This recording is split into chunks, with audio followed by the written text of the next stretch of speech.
Welcome to episode 18 of OTD, your daily dose of soccer history by 17 Law Sky. It's November 18, 2000. Maine Road is full, the air is cold and bright, and the noise feels a bit different.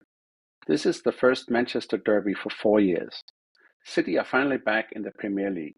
United are the all-conquering neighbours from down the road.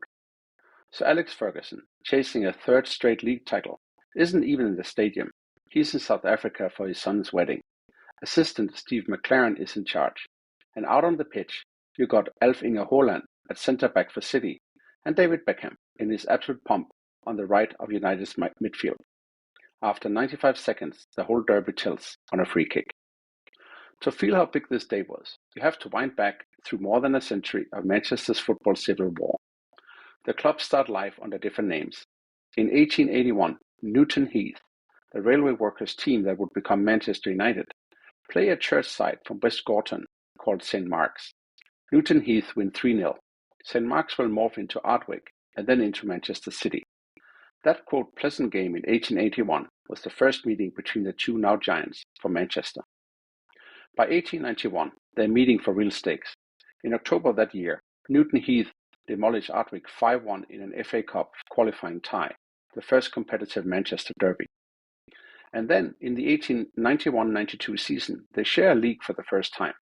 Not the Football League, but the Football Alliance, which was established in protest against the clubs who had formed the Football League. When the Football League absorbs Newton Heath and later Ardwick, the rivalry just spreads across the city. Over the years, there are Maine Road crowds of 70,000 plus, title deciders, relegation deciders, and occasionally some wild scorelines.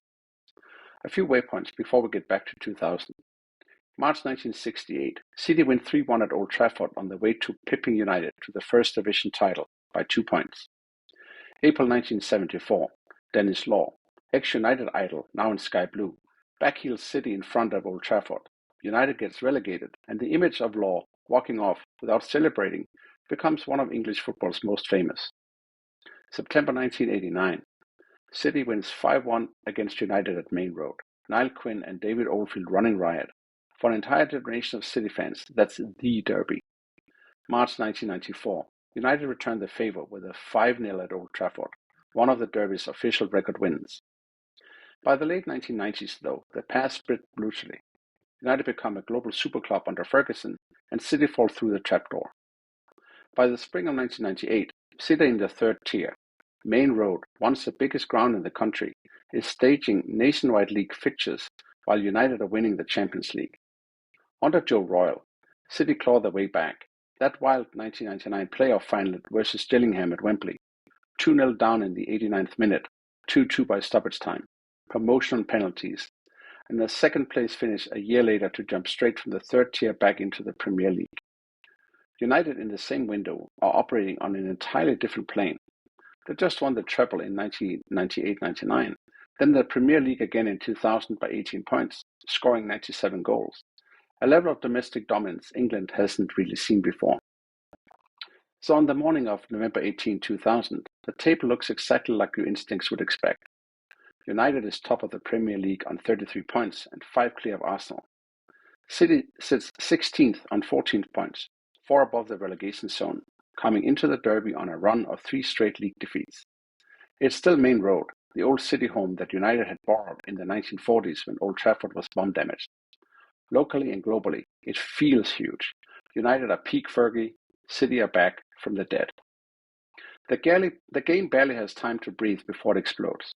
City actually start positively, pressing high. City centre-back Alf-Inge Haaland clips Paul Scholes about 25 yards out, slightly to the left of centre. Free kick to United. It's exactly the kind of position where, in those days, commentators would just say, "This is Beckham territory," and then go quiet. Beckham takes a short run up and whips it over the two-man wall and inside Nicky Weaver's left post. It is bending, dipping, and in almost before Weaver sets his feet. After just 95 seconds of play, Maine Road, so loud a moment earlier, feels winded. You can almost hear the collective groan and the muttered, "Typical United," all around the ground. The rest of the match is that classic derby dream chase. City don't fold. Joe Royle throws on Sean Goder and Ian Bishop at halftime to give them more goal threat and craft. There are half chances, scrambles, the odd scare from set pieces, and of course, plenty of needle.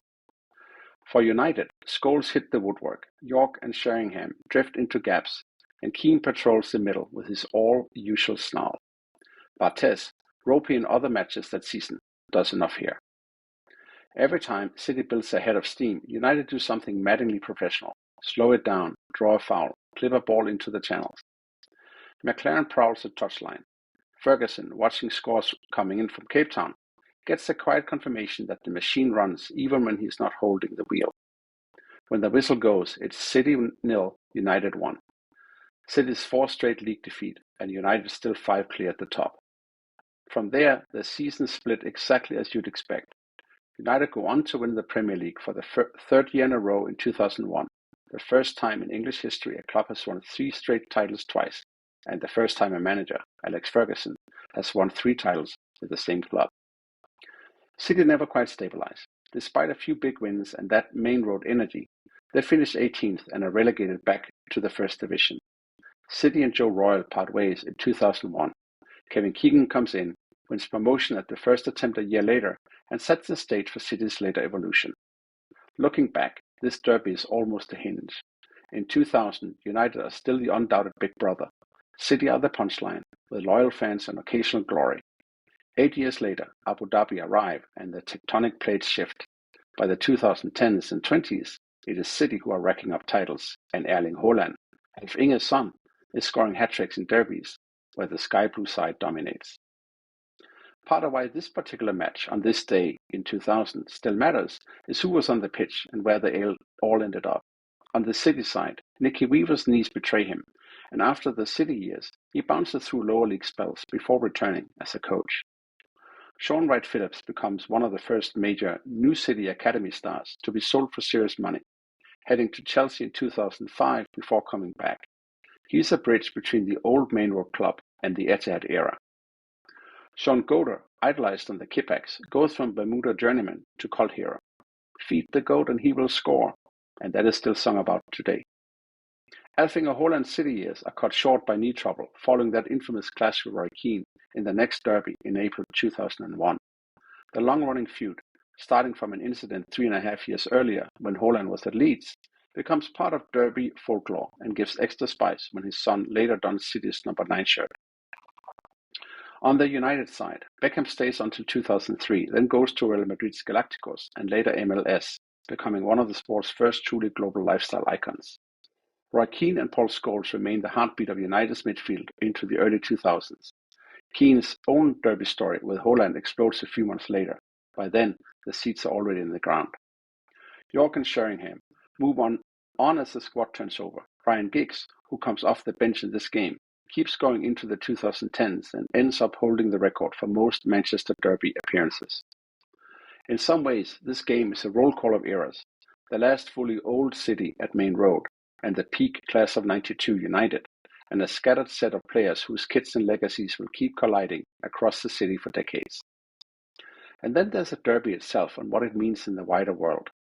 When people list the biggest derbies on earth, they'll rattle off Boca versus River, Celtic versus Rangers, Barca versus Real, Fenerbahce versus Galatasaray. The Manchester Derby sits in that band, not always as politically charged, but enormous in terms of global eyeballs and footballing weight, especially once both clubs become title contenders in the same era again. What makes it unique is that history sketched at the start. Born out of a working-class industrial city, the two clubs less than 5 miles apart. A rivalry that moved grounds, swapped big brother roles, and survived relegations, disasters, and takeovers. A derby that has decided titles, like in 1968 and 2012, and the relegation of 1974, cup runs, and very often the shape of a season's story. The Maine Road game in 2000 is the 125th derby in the Premier League/Football League framing.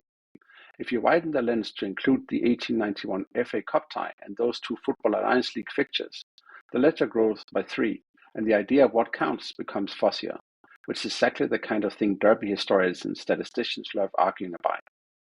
As of September 2025, there have been 199 competitive Manchester derbies, United with 81 wins, City with 62 and 56 draws. City have closed the gap in the Abu Dhabi era, but United still hold that narrow edge. This particular afternoon, Beckham's free kick after 95 seconds at Maine Road, Ferguson on a different continent, City fighting to prove they belong back in the big time, is a perfect snapshot of a one moment on that long line. That's all for episode 18 of OTD, the day Beckham bent one at Maine Road.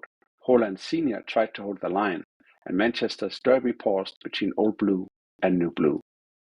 If you got memories, stats, or corrections from this game or any Manchester derby, email us at otd@17lawsguy.com. Subscribe and leave us a 5-star review so more football romantics can find us. Tomorrow, November 19, we stay with Manchester United, back to 1991 and the European Super Cup against Crvena Zvezda, the second leg that never happened, and the one-off night at Old Trafford when Ferguson gave United closure. Don't miss it.